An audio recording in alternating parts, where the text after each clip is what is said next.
Hello मेरे प्यारे बच्चों, कैसे हो आप लोग। मैं उम्मीद करता हूँ कि आप लोग सब बहुत अच्छे होंगे और सब बढ़िया। बताइए कैसी चल रही है पढ़ाई वगैरह, सब बढ़िया चल रही है। तो आज हम, जैसा कि आपने देखा है, हमने मोशन हमारा कंप्लीट कर चुके हैं। हम आ चुके हैं लॉज ऑफ मोशन पे। ठीक है, तो लॉज ऑफ मोशन का जो इंट्रोडक्शन था मैंने आपको दे चुका था।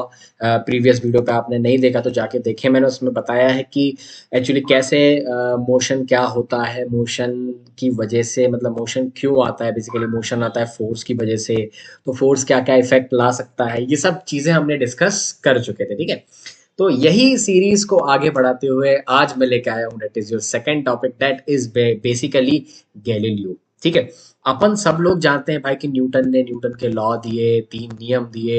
न्यूटन का first law, second law, third law. हम Newton Newton Newton Newton Newton Newton ही करते रहते हैं। ठीक है, न्यूटन न्यूटन ही करते हैं। लेकिन भाई जो न्यूटन का लॉ है ना, उसके आने की जो सबसे मेन वजह है वो है गैलीलियो। गैलीलियो भाई बहुत ही मस्त इंसान था। ठीक है, उसका बिल्कुल विजन जो था ना वो बहुत ही खतरनाक था। उसने अर्थ पे रहते हुए, मतलब बेसिकली अर्थ पे रहते हुए उसने जो चीजें जो अपनी दी है ना, अपने एक्सपेरिमेंट करके उसने जो बताई हुई चीजें, वो स्पेस की चीजें बताई हैं। उसने बहुत सारी चीजें स्पेस के बारे में बताई थी गैलीलियो। ठीक है, तो गैलीलियो एक अलग लेवल का ही बंदा था भाई। लेवल का बंदा ही का लेवल ही अलग था। ठीक है, तो न्यूटन भाई ने क्या करा, न्यूटन भाई ने गैलीलियो के ऑब्जर्वेशन पे ही अपने लॉ दिए। ठीक है, तो इसीलिए हम गैलीलियो को सबसे पहले समझेंगे कि उसने क्या ऑब्जर्वेशन दी थी। ठीक है, फिर हम समझेंगे एक इनर्शिया जो प्रॉपर्टी होती है, किसके पास होती है, जिसके पास मास होता है, जिसके पास वजन होता है, जिसके पास ज्यादा वजन होता है उसके पास ज्यादा इनर्शिया होता है, इनर्शिया देखेंगे।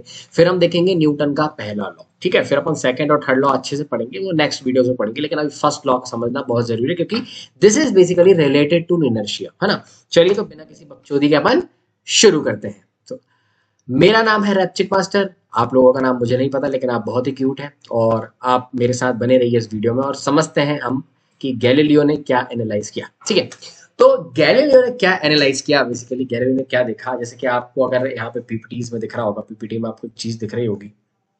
पीपीटी में आपको दिख रहा होगा कि आपने दो इस तरीके के बेसिकली प्लैंक्स लिए हुए हैं। इस तरीके से ये दो प्लैंक्स लिए हुए हैं, एक प्लैंक्स इस तरीके से लिया और एक ऐसा लिया हुआ है। ठीक है, अब आगे बात करते हैं उसमें उसने क्या किया। बेसिकली उसमें आप देख रहे हैं बॉल आपको दिख रही है, आप सिर्फ पीपीटी पे नजर डालिए। ठीक है, गैलीलियो को समझाने के लिए मुझे कुछ जरूरत नहीं है, आप पीपीटी पे ध्यान से समझिए। बॉल है, ठीक है।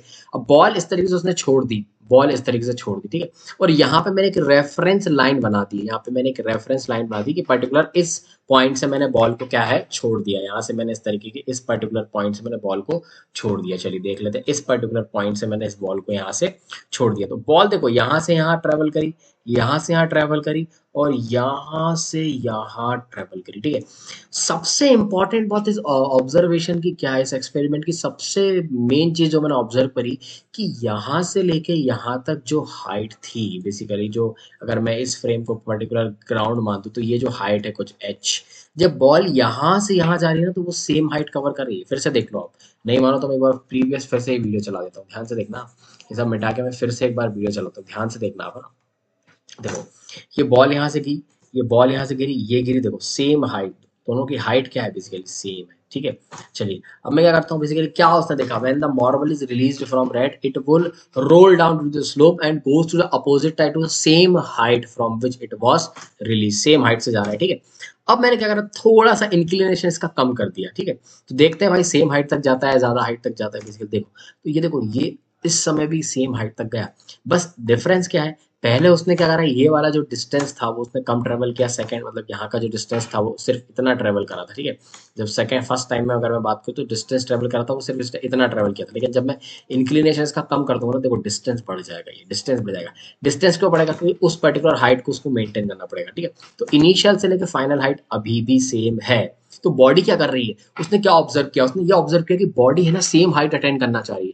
जिस हाइट से आपने उसको फेंका है ना, वो उस हाइट को अटेन करना चाह रही है। बात समझ में आ रही है? सोन बैठ, ठीक है। तो ये, अगर angle of inclination of right side plane मैंने थोड़ा सा ग्रेजुअली डिक्रीज कर दिया तो मार्बल वो travel further distances to reach the original height. This is important. अब अगर मैं उसको प्लेन ही कर दूं तो भाई बॉल तो वही हाइट हमेशा अटेन करना चाहती है। तो वो क्या करेगी, वो जाती जाएगी, जाते जाएगी, जाते जाएगी, जाते जाएगी, हाइट अटेन करने के लिए जाती जाएगी, वो चलती ही जाएगी। तो ये सबसे मेन इंपॉर्टेंट चीज थी। अब यहाँ पे जो इस पे कोई फोर्स लग रहा है, इस पे कोई फोर्स नहीं लग रहा, इस पे नेट फोर्स जीरो है। इस पर्टिकुलर बॉडी पे, इस पर्टिकुलर बॉल पे नेट फोर्स क्या है, मेरा जीरो है। वो चली जा रही है, चली जा रही है। क्यों चली जा रही है, क्योंकि उसको वही हाइट अटेन करनी है। समझ में आ रहा है? तो यही तो उसका ऑब्जर्वेशन था। उसने क्या कहा था कि अगर किसी बॉडी पे अगर नेट फोर्स जीरो है तो वो बॉडी चलती रहेगी यूनिफॉर्म मोशन से, चलती रहेगी चलती रहेगी। अब ये बात अलग है, आप सोच रहे हो कि यार सर यहाँ पे हमने पढ़ा था कि यहाँ फ्रिक्शन वगैरह कुछ होता है, यहाँ पे फ्रिक्शन वगैरह लगता है ना, तो अभी फ्रिक्शन को आप निग्लेक्ट कर दो, we are neglecting the friction, ठीक है। अगर आपके पास एक ऐसा प्लेन सरफेस है जिसके पास फ्रिक्शन लेस सरफेस, फ्रिक्शन नहीं है, तो वो चलती जाएगी चलती जाएगी। तो this is what Galileo has given, समझ में आया? ठीक है, इस पर्टिकुलर जो चीजों मैंने बताया ना कि Galileo deduce that object move with a constant speed when no forces act on them. अगर उस पर कोई भी फोर्स नहीं लगेगा तो वो चलते जाएगी चलते जाएगी चलते जाएगी कांस्टेंट स्पीड से, ठीक है। इस सब को देख के मुझे एक गाना याद आया, वो गाना नहीं है मैं ढूंढने को जमाने में जब वफा निकला, ठीक है। तो वो ढूंढने को वफा निकला है, वफा मिल ही नहीं रही है, तो घूमता रह रहा है घूमता रह रहा है घूमता रह रहा है, ठीक है। तो समझ में आ रही है? तो this is all about Galileo, ठीक है। गैलीलियो के बारे में इतनी ही बातें हम करेंगे, समझ में आया? अब भाई साहब न्यूटन भाई बहुत चतुर थे, न्यूटन भाई बहुत ज्यादा चतुर थे, ठीक है। न्यूटन ने क्या करा, न्यूटन ने गैलीलियो के एक्सपेरिमेंट से, गैलीलियो के एक्सपेरिमेंट से उसने लॉ दे दिया। उसने देखा गैलीलियो का, ठीक है, देखा गैलीलियो का, लेकिन उसने लॉज दिए, न्यूटन न्यूटन ने लॉ दी, ठीक है।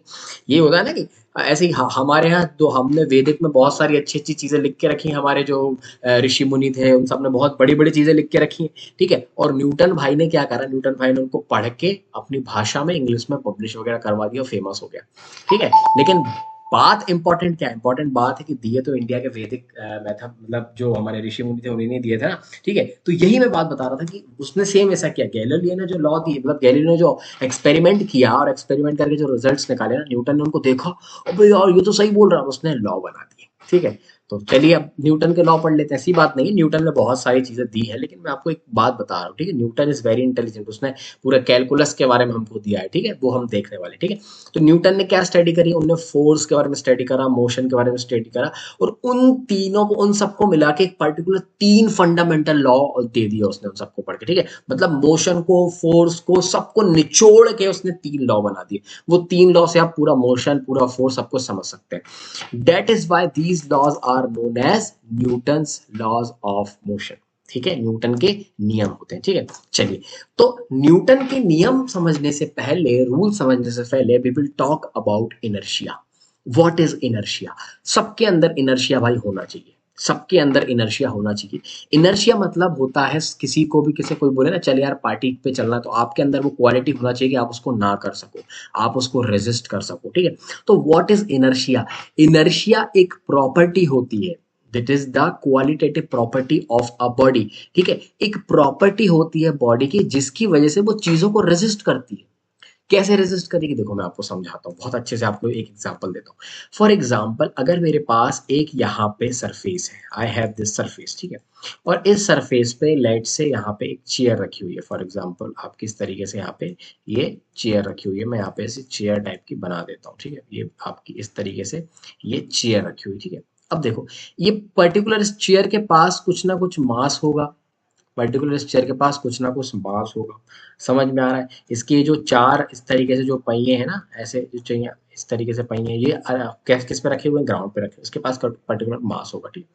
अब ये हमेशा जिंदगी भर रेस्ट पे रहेगी, जिंदगी भर रेस्ट पे रहेगी, ठीक है। तो इसके पास एक प्रॉपर्टी है ना कि ये रेस्ट पे ही रहने वाली, ठीक है। लेकिन अब मैं क्या करता हूँ, यहाँ पे अगर इस पे कुछ फोर्स लगा देता हूँ, लेट से मैं इस पे फोर्स लगा देता हूँ, मैंने इस पे फोर्स लगाया। अब मैंने फोर्स लगाया तो ये रेस्ट से मोशन में आएगी, लेकिन जैसे ही फोर्स हटा दूंगा फिर से ये रेस्ट पे आ जाएगी, ठीक है। तो इसके अंदर एक ऐसी क्वालिटी है जो रेजिस्ट कर रही है एनी चेंज की, मुझे चेंज नहीं होना, मुझे रेस्ट पे ही रहना है भाई, मुझे तो रेस्ट पे ही रहना, आप कुछ भी करो, समझ में आ रहा? अब ये बात अलग है कि आप फोर्स लगा के इसकी पोजीशन चेंज कर रहे हैं, इसको मोशन में लेके आ रहे हैं, लेकिन अल्टरनेटिवली बॉडी क्या चाहती है कि मैं रेस्ट पे रहना चाहती हूँ, ठीक है। तो जो बॉडी की प्रॉपर्टी है किसी भी चीज को रेजिस्ट करने की, ठीक है, किसी भी चीज को रेजिस्ट करने की, that property is known as inertia, ठीक है। और हमेशा ध्यान रखना, इनर्शिया प्रॉपर्टी जो है वो हमेशा उन ही बॉडी के अंदर रहेगी जिसके पास मास रहेगा, जिसके पास मास रहेगा। अब सोच के देखो, किसी के पास मास ही नहीं है, बहुत ही नेग्लिजिबल मास है, फॉर एग्जांपल रुई, वो तो इधर उधर घूमती रहेगी, उड़ता ही फिरूं हवाओं में कहीं, इधर इधर हवाओं में उड़ती फिरती रहेगी ना वो तो एक जगह कहने नहीं वाली, रहने नहीं वाली ना। तो बेसिकली मास एक ऐसा फैक्टर है जिससे आप इनर्शिया को डिफाइन कर सकते हैं, ठीक है। तो बेसिकली जिसके पास ज्यादा मास उसके पास रेजिस्ट करने की ज्यादा प्रॉपर्टी, समझ में, ज्यादा काबिलियत, आई विल से, समझ में। तो inertia is basically it means to resist, resist करना, समझ में आया। फॉर एग्जांपल जो मैंने आपको अभी समझाया है, आपको मैंने क्या समझाया है, वही देखो, वही लिखा है, inertia is the tendency of the body to resist the change in state of rest और स्टेट ऑफ मोशन। अब देखो फॉर एग्जांपल मैं आपको एक बात समझाता हूँ। जैसे पिछले एग्जांपल में हमने इस तरीके से लिया था, ऐसा इंक्लाइन प्लेन था, कुछ थीटा बना के इस तरीके से, और यहां से मैंने एक बॉल छोड़ी थी, ठीक है। अभी इस ऐसा मानो कि ये जो सरफेस है, this surface is basically frictionless. Friction मतलब होता है कि वो जो रोकता है ना, फ्रिक्शन हम आगे पढ़ने वाले हैं। फ्रिक्शन रुकावट होता है, जो रुकावट पे खेद होता है किसी भी मोशन का। तो अब इस तरीके से मैंने अगर बॉल को इस तरीके से यहाँ पे चला दिया, तो ये बॉल चलती जाएगी, चलती जाएगी, चलती जाएगी, चलती जाएगी, कभी रुकेगी नहीं ना भाई, रुकेगी नहीं। तो इसकी टेंडेंसी क्या है, इसकी टेंडेंसी चलने की है, चलने की, चलने की, चलने की, चलने की। तो इसके पास एक इनर्शिया है ना, इसके पास एक प्रॉपर्टी रेजिस्ट करने की। नहीं, मेरे को रेजिस्ट नहीं करना, मुझे तो चलते ही रहना है जिंदगी भर, समझ में। अब आप यहाँ पे फोर्स लगा के, अब आप यहाँ पे फोर्स लगा के इस पर्टिकुलर, इसके अपोजिट डायरेक्शन में फोर्स लगा के इसको पर्टिकुलर आप किस पे लेके आओगे, रेस्ट पे। अगर आप फोर्स नहीं लगाओगे ना, अगर आप, if you will not apply the force, the body will remain in motion only, ठीक है। तो इसके पास एक प्रॉपर्टी है ना, इनर्शिया, क्योंकि इसके पास एक मास है। तो mass is always associated with inertia, both are interdependent, ठीक है। जितना ज्यादा मास होगा उतनी ज्यादा टेंडेंसी होगी किसी बॉडी की रेजिस्ट करने की, ठीक है। जैसे रुई का मैंने एग्जांपल दिया, मास बहुत कम है तो इधर उधर उड़ रही, फिर रही है, जैसा मैंने आपको बताया, ठीक है। तो इनर्शिया मास से ही रिलेट करती है, ठीक है। चलिए अब मैं आपको एक बात बताता हूँ। इनर्शिया बेसिकली 3 तरीके का होता है, ठीक है। मैं आपको बताता हूँ, inertia is basically of 3 types. Inertia 3 तरीके का होता है। कैसे कैसे देखो, इनर्शिया बेसिकली, इनर्शिया तो आप समझ गए ना, इनर्शिया। अब इसके जो टाइप्स होते हैं वो 3 तरीके के होते हैं, ठीक है। मैं आपको बताता हूँ। इनर्शिया, इनर्शिया ऑफ रेस्ट पहला, ठीक है। दूसरा इनर्शिया ऑफ मोशन, ठीक है। और तीसरा होगा इनर्शिया ऑफ डायरेक्शन। 3 टाइप के इनर्शिया होते हैं, inertia of rest, inertia of motion और इनर्शिया ऑफ डायरेक्शन। इनको हम एग्जांपल से समझते हैं। देखो पीपीटी बनाइए, एग्जांपल समझते हैं। ध्यान से आप एग्जांपल देख पा रहे हैं, हम इनर्शिया ऑफ रेस्ट की बात कर रहे हैं। अब देखिए ध्यान से, एक चादर रखा हुआ है और उसके ऊपर प्लेट रखी हुई है, ठीक है। अब एकदम से अगर मैं चादर को हटाता हूं तो आप देख रहे हो प्लेट अपनी पोजीशन पे है, ठीक है। इसका मतलब क्या है, वो प्लेट के पास कुछ मास है। मैं आपको समझाता हूं अच्छे से। प्लेट के पास एक पर्टिकुलर मास है, और मास है तो उसके पास एक प्रॉपर्टी रहेगी इनर्शिया की। तो वो चाहती है कि नहीं, मेरे को तो रेस्ट पे रहना। प्लेट बोल रही, प्लेट इज लाइक मैं सेवेज, मतलब मुझे रहना है रेस्ट पे, अब तुम कुछ भी करो। तो जब तुम एकदम से वो हटा रहे हो ना पर्टिकुलर, तो वो वहीं की वहीं रह रही है, ड्यू टू इनर्शिया, ठीक है। इनर्शिया ऑफ रेस्ट की वजह से रह रही है, ठीक है। तो ये आपने इनर्शिया ऑफ रेस्ट समझा, बात समझ में आ रही है। तो this is all about inertia of rest, ठीक है। अब देखो सेकंड एग्जांपल में, ये भाई इंसान भग रहा है, भग रहा है, भग रहा है, भग रहा है, ठीक, भग रहा है। अब एकदम से वो कूद जाता है। तो देखो पर्टिकुलर जब वो कूदा यहाँ से, इस इंस्टेंट से जब वो कूदा, तो आप देख रहे हो ना ये पर्टिकुलर मोशन में, देखो यहाँ से यहाँ तक ये मोशन में आया, ठीक है। अब ये मोशन में क्यों आ पाया, क्योंकि उसके पास टेंडेंसी थी मोशन की, कि वो कंटिन्यूअस मोशन में था, मोशन में था। जब वो कूदा तो भी वो मोशन में रहा, क्योंकि इनर्शिया की वजह से। अब वो बाद में रोक इसलिए गया क्योंकि सैंड ने उस पर फोर्स लगाया, ठीक है। वो बात अलग है। जब मैंने क्या बताया कि इनर्शिया जब अपन को पढ़ना है, जब अपन जो सर्फेसेस रहेंगे वो फ्रिक्शनलेस रहेंगे, ठीक है। तो inertia basically, inertia of rest मतलब कि उसको वहीं रुकना है, वहीं पे रहेगी वो, एकदम से आपने खींच दिया उसको, वहीं रहना है, ठीक है। आप इस तरीके से एक एग्जांपल और समझ सकते हैं। अगर आप इस तरीके से, आप घर पे भी करके देख सकते हैं। अगर आपके पास इस तरीके का ग्लास है, आप ग्लास में इस तरीके से पानी भरना, और यहाँ पे एक छोटा सा कार्डबोर्ड टाइप इस तरीके से रखना, और ऊपर आप एक सिक्का रख देना, ठीक है। अब आप जब एकदम से इस कार्डबोर्ड पे फोर्स लगा के इसको हटाएंगे ना, तो this coin will drop inside this glass. Why? Because this coin has certain मास, उसके पास कुछ मास है। तो उसके पास किसकी प्रॉपर्टी है, उसकी इनर्शिया की प्रॉपर्टी है। उसको रेजिस्ट करना है मोशन को। वो बोल रही कि मुझे तुम्हारे साथ नहीं आना, मुझे तो रेस्ट पे रहना है। तो रेस्ट पे रहना, तो वो नीचे गिर जाता है। तो this is all about inertia, ठीक है। तो ये inertia of rest, inertia of motion हमने देख लिया। अब एक एग्जांपल और मैं आपको दे रहा हूँ कि ये भाई साहब एक खड़ा हुआ था, लेकिन अब एकदम से जब बस आगे जाती है तो ये इंसान पीछे खसकता है, पीछे खसकता है ना। This is due to inertia. मैं आपको और अच्छे से समझाऊंगा कि ऐसा क्यों होता है, ठीक है। अब दूसरा, जब एकदम से बस जब क्या होती है, रुक जाती है, एकदम से चलती है, चलती एकदम से रुक जाती है, तो हम आगे जाते हैं ना, क्यों जाते हैं? This is due to inertia, inertia की वजह से जाते हैं, ठीक है। और तीसरा आप देख रहे हो, जैसे कि ये जब भी एक शार्प टर्न आता है तो हमारी बॉडी इस तरफ, राइट तरफ, लेफ्ट तरफ जाती है। अगर शार्प टर्न लेफ्ट से लेफ्ट तरफ आता है तो हमारी बॉडी राइट तरफ जाती है। अगर राइट तरफ जाता है तो हमारी बॉडी लेफ्ट तरफ जाती है। तो this is all about inertia. अब ये 3 एग्जांपल थे, इसमें इनर्शिया ऑफ रेस्ट इसमें समझाया, इनर्शिया ऑफ मोशन इसमें समझाया और इनर्शिया ऑफ डायरेक्शन इसमें समझाया। अब मैं आपको इसके पीछे की फिजिक्स बताता हूँ। देखो, जब हमारी फॉर एग्जांपल ये बस की बात करते हैं, ये बस अभी रेस्ट पे है, ठीक है। अब जब एकदम से बस मोशन में आती है, जब एकदम से बस मोशन में आती है, देखो तो इंसान पीछे जाता है। क्यों इंसान पीछे जाता है? देखो मैं आपको समझाता हूँ। अभी इनिशियली उसका फुट देखो, इसका फुट बस के लोअर पार्ट से टच है, अभी रेस्ट पे है बस, ठीक है। जब लेकिन एकदम से बस आगे जाती है तो जो नीचे वाला पार्ट है ना, वो एकदम से कहाँ जाता है? आगे जाता है, ठीक है, आगे जाता है। लेकिन भाई साहब जो ऊपर वाला पार्ट है वो तो अभी भी रेस्ट पे है ना, वो तो मोशन में नहीं आया। लेकिन जैसे ही आपने बस स्टार्ट करी तो लोअर वाला पार्ट तो मोशन में आ गया। तो इनको तो मोशन में आना पड़ेगा, इसके भाई साहब शूज को, लेकिन ऊपर वाला पार्ट रेजिस्ट कर रहा है कि मुझे मोशन में नहीं आना। तो रेजिस्ट करने के लिए वो मोशन को अपोज करेगा, तो वो कहाँ जाएगा? पीछे जाएगा। ओके, यही तो इनर्शिया है। अब देखो सेकंड एग्जांपल, जब बस बेसिकली मोशन में थी तो उसका जो ये वाला पार्ट था ना, उसका जो फुट थे बेसिकली वो मोशन में थे। कहाँ पे थे? वो मोशन में थे, तो बढ़िया आगे जा रहे थे। लेकिन एकदम से जब बस रुकी तो ये जो वाला पार्ट है ये किस में आ गया? ये रेस्ट पे आ गया। ये किस में आ गया? रेस्ट में आ गया। नीचे वाला पार्ट रेस्ट में। लेकिन भाई साहब ऊपर वाला पार्ट जो है, ऊपर वाली बॉडी है, वो तो अभी भी मोशन में आना चाहती है ना, वो तो मोशन में रहना चाहती है, ठीक है। तो वो कहाँ चली जाती है? आगे चली जाती है। समझ में आया? This is due to inertia.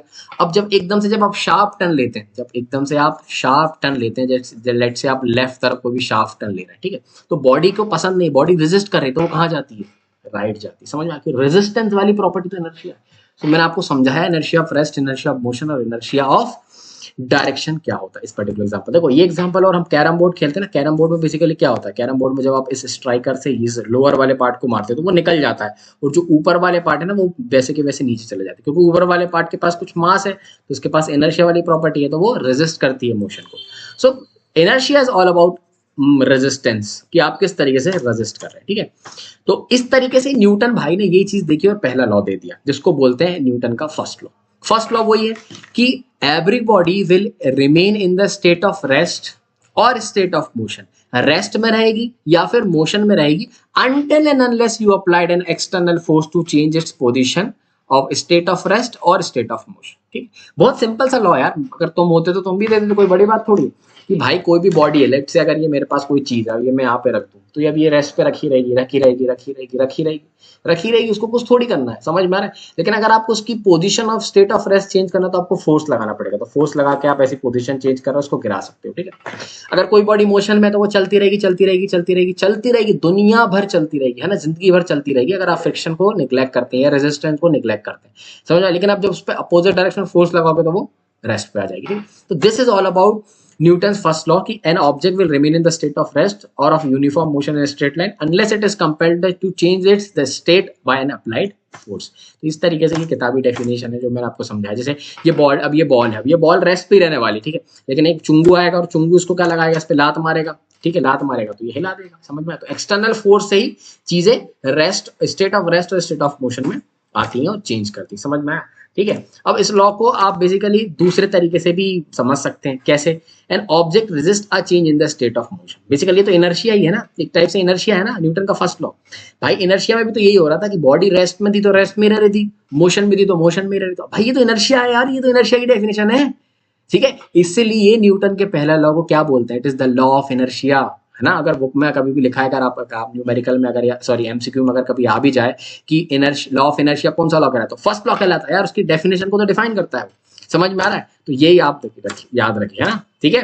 This is known as law of inertia. चलिए अब कुछ क्वेश्चंस देख लेते हैं। आपके सामने अगर कुछ क्वेश्चंस आते हैं, जैसे पहला question, name the property of body to resist a change in the velocity. भाई वेलोसिटी में रेजिस्ट कर रहा है वो, तो ऐसी प्रॉपर्टी कौन सी प्रॉपर्टी कहलाती है? ये इनर्शिया तो कहलाती है, ठीक है, ये इनर्शिया कहलाती है, बिल्कुल सही आंसर, ठीक है। अब देख लेते हैं सेकंड क्वेश्चन, अच्छे क्वेश्चन, कंसेप्चुअल क्वेश्चन इनर्शिया पे देख लेते हैं, ठीक है। Which of the following has more inertia? A rubber ball and a stone of same size, a bicycle and a train, a 5 rupees और a 1 rupee coin, ठीक है। देखो मैंने आपको बताया कि इनर्शिया बेसिकली एक प्रॉपर्टी होती है जो रेजिस्ट करती है किसी भी चेंज को, ठीक है। और ये रेजिस्टेंस कब बढ़ता है? जब मास बढ़ेगा। जिसके पास ज्यादा मास, उसके पास रेजिस्ट करने की ज्यादा प्रॉपर्टी, तो इनर्शिया ज्यादा। जैसे रुई का एग्जांपल मैंने दिया, कॉटन इधर उधर उठता, मैं फिरूं टाइप इधर उधर फिरता रहता है, क्योंकि उसके पास मास कम रहता है। जिसके पास मास ज्यादा, उसके पास इनर्शिया ज्यादा। तो रबर बॉल या फिर स्टोन, किसके पास ज्यादा मास रहेगा सेम साइज? ऑब्वियसली स्टोन ना, तो स्टोन के पास इनर्शिया ज्यादा रहेगा। बाइसिकल और ट्रेन, नो डाउट ट्रेन के पास ज्यादा होगा। और 5 रुपी कॉइन और 1 रुपी का, 5 रुपी कॉइन आपने देखा ना थोड़ा सा थिक रहता है, तो 5 रुपी का है। इस पर्टिकुलर का आंसर क्या है? इस पर्टिकुलर का आंसर जैसे मैंने बताया आपको, उसका सामने क्या है, स्टोन है इसका आंसर, ट्रेन है और 5 रुपी कॉइन। ठीक है, चलिए आगे बढ़ लेते हैं। देखिए सही आंसर एकदम, क्योंकि हैवियर, इंपॉर्टेंट पॉइंट यहाँ पे बता रहे हैं। ठीक है, हैवियर और more the massive objects offer larger inertia. समझ में? Quantitatively the inertia of object is measure by its mass. भाई मास से ही कर सकते हैं ना, और कोई चांस ही नहीं है हमारे पास करने का। ठीक है, तो इनर्शिया हमेशा आप किससे मेजर करेंगे? मास से ही मेजर करेंगे। समझ में आया? आई होप आपको समझ में आ रहा है। चलिए आगे बढ़ते हैं। चलिए देख लीजिए एग्जाम्पल और देख लेते हैं। In the following example try to identify the number of times the velocity of ball changes. Okay, मतलब हमको ये आइडेंटिफाई करना है कि कितनी बार वेलोसिटी चेंज हुई है। ठीक है, वेलोसिटी चेंज हुई है, बेसिकली क्या चीज चेंज हुआ? ऑब्जेक्ट की पोजीशन चेंज हुई होगी, वेलोसिटी चेंज। ठीक है, तो वेलोसिटी चेंज पूछा कितनी बार हुई। ठीक है, पढ़ लेते हैं। A football player kicks a football to another player of his team who kicks the football towards the goal. The goalkeeper of the opposite team collects the ball and kicks it towards a player of own team, his own team. Also identify the agents applying the force in each case. ठीक है, तो देखो एक भाई सबसे पहले कितनी बार यहाँ पे वेलोसिटी चेंज होगी, तो बहुत इजी, देखो मैं बता सकता हूँ आपको। सबसे पहले तो भाई एक आदमी ने पास करा, एक प्लेयर ने पास करा। ठीक है, इस तरीके से पास किया। पास कैसे करेगा? देखो यहाँ पे एक इंसान है, लेट से ये इंसान है। सबसे पहले वही बोला ना कि a football player kicks a football to another player. तो यहाँ पे फुटबॉल थी, उसने यहाँ पे लात मार के इधर फेंक दी फुटबॉल, तो यहाँ पे इसने दूसरे प्लेयर को पास कर दिया। तो एक बार तो इसने वेलोसिटी चेंज कर दी इसकी, तो फर्स्ट वेलोसिटी यहाँ चेंज कर दी। फिर उसने क्या बोला है कि another player of his ball who kicks the football towards the goal. तो अगर फॉर एग्जांपल यहाँ पे आपका गोल है, तो ये भी इसको लात मार के इसकी वेलोसिटी चेंज कर रहा, तो अब यहाँ पे बॉल आ चुकी है। ठीक है, तो दूसरी बार वेलोसिटी यहाँ पे चेंज हो गई। एक बार इस भाई ने कर दी, दूसरी बार इस भाई ने कर दी। अब तीसरी बार यहाँ पे गोलकीपर लगा हुआ, तो गोलकीपर क्या कर रहा है? उसने गोलकीपर ने क्या करा? Opposite teams collect the football, उसने पहले फुटबॉल को कलेक्ट करा and kicks it towards another player, तो इसने भी इसकी वेलोसिटी यहाँ पे चेंज करी। ठीक है, तो वेलोसिटी कितनी बार चेंज हुई है? 3 बार चेंज हुई है। और वेलोसिटी चेंज करने का मेजर एजेंडा, और एजेंट कौन है? फोर्स। कौन है? फोर्स। यस, देखो मैंने आपको ये चीज मैंने बताई है, हमने काइनेमेटिक्स पढ़ा है, हमने काइनेमेटिक्स में वेलोसिटी, स्पीड, डिस्टेंस, डिस्प्लेसमेंट पढ़ा। These are the things which are the effects of force, कि फोर्स की वजह से क्या क्या चीजें आती है वो हमने पहले ही पढ़ चुके। That is all about kinematics. Kinematics is the study of motion without the effect of force. Force के बारे में भी हमको कुछ पता ही नहीं रहता काइनेमेटिक्स में, हम जो फोर्स की जैसे चीजें होती हैं वो पढ़ रहे होते हैं। ठीक है, लेकिन इस पर्टिकुलर चैप्टर में हमको फोर्स के बारे में पढ़ना है। ठीक है, तो ये एग्जांपल से हम क्या समझ रहे हैं कि कौन सा एजेंट है? जो फोर्स है, बेसिकली फोर्स एक ऐसा एजेंट है जो वेलोसिटी चेंज कर रहा है। लास्ट से फोर्स ही तो लगा रहा है भाई। ठीक है, जैसा मैंने आपको बताया था, force can change the speed, direction, shape, size, सब चीज चेंज कर सकता है। फर्स्ट वीडियो में बताया था। ठीक है, ये चीज भी हमने यहाँ पे देख ली। समझ में आया? तो भाई मेरा आंसर तो इसका 3 है। देख लेते हैं क्या बोलता है। ठीक है, तो बिल्कुल सही। The velocity of ball changes 3 time. बिल्कुल सही कहा मैंने। ठीक है, फर्स्ट टाइम कब चेंज हुई आपको पता है, सेकंड टाइम जब कब चेंज हुई, थर्ड टाइम कब चेंज हुई, ये आपको पता है, बार बार बताने की जरूरत नहीं है। चलिए आगे देखें। Explain why some of the leaves may detached from a tree if we vigorously shake its branch. देखिए बहुत अच्छा एग्जाम्पल, ये आपका ट्री है, for example this is your tree है ना, ये ट्री इस तरीके से हम ऐसा बनाते हैं, और इस तरीके से इसकी ब्रांचेस होती हैं, ऐसी ब्रांचेस होती है ना, अलग अलग ब्रांचेस होती हैं, और इस ब्रांचेस से इस तरीके से यहाँ पे लीव्स लगी रहती हैं, ये लीव्स लगी रहती है इस तरीके से, ब्रांचेस से यहाँ पे लीव्स लगी रहती हैं, ये लीव्स लगी रहती है। तो वो बोल रहा है कि अगर कोई इंसान लेट से इस पेड़ को हिला रहा है, फॉर एग्जाम्पल इस पेड़ को हिला रहा है या फिर इस ब्रांच को हिला रहा है, चढ़ के कुछ भी कर सकता है वो, इसको हिला रहा है, तो ये लीव्स नीचे क्यों गिरती हैं?